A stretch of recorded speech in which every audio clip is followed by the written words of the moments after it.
మాట్లాడారు, సీరియస్గా మాట్లాడారు. అవునా, అది ఇది యాదు నిన్ను అంటే అన్నీ అడిగారు ఏంటి ఏంటి అని.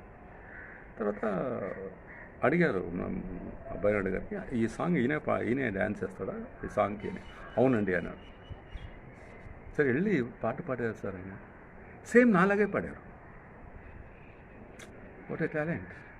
నిజంగా నమ్మలేకపోయాం మీ అందరూ. అలాగా ఈరోజు ఏ హీరో, టాప్ హీరో ఎవరుంటే ఆయనలాగే పాడేవారు. ఎందుకు హిందీ సల్మాన్ ఖాన్ లాగే పాడేవారు. అది చూస్తే సల్మాన్ ఖానే పాడుతున్నాడేమో అని. కమల్ సార్ పాడితే కమల్ సార్ పాడినట్టే ఉంది, ఇది రజనీ సార్ పాడితే రజనీ సార్ పాడినట్టు ఉండేది. సో వాట్ ఎ గ్రేట్ ఒక గాడ్ గిఫ్ట్ అది. సో అలాంటి ఒక మంచి మనిషిని ఇప్పుడు మేము వీ లాస్ట్ హిమ్. సో నేను చెప్పేది ఒకే మాట ఏంటంటే, ఆయన ఫ్యామిలీకి, ఆయన కొడుక్కి, అందరికీ ఆ దేవుడు ధైర్యం ఇవ్వాలి. వాళ్ళు నెక్స్ట్ ఏంటో అనేది చూసుకోవాలి. ఎందుకంటే ఎవ్రీథింగ్ ఈజ్ రిటర్న్. ఎవరు ఏమి ఇక్కడ పర్మనెంట్లా ఉండలేరు.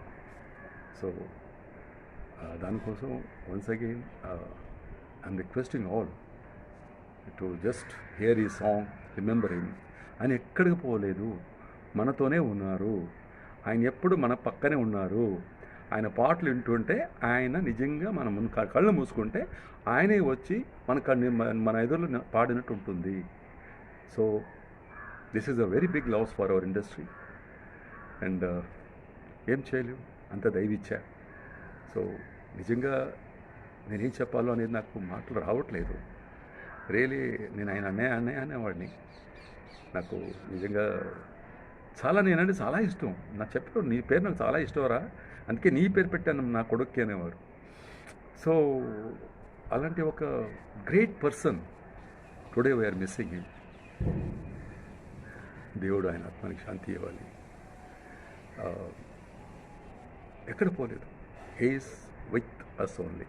Yes, we love him, forever we love him.